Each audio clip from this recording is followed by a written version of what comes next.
günü ilə qədər bir proqram tərtibimiz var.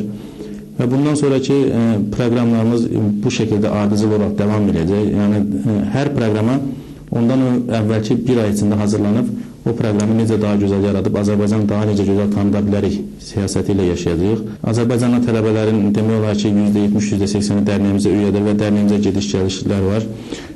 Hər gün bir və ya iki tələbə burada dərnəyimizdə, Azərbaycan tələbələr burada yığışsın, gəlsinlər, geçsinlər deyə buradan oturub növbət sistemi şəklində görevli olaraq burada bulunurlar.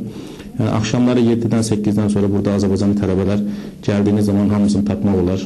Yəni, istəyənlər burada kitabxanamız var, oturub dərs çalışa bilir. Kitabxanada Azərbaycanla əlaqəli materiallarımız var. Məqsədimiz burada başlıca olaraq Azərbaycanın mədəniyyətini, Azərbaycanın bütün gözəlliklərini burada gözəl bir şəkildə tərənnüm eləməkdir. Sizlərə də çox təşəkkür edirik. Təkrar bütün üzvlərimiz adına Azərbaycanlı uşaqların, yəni tələbələr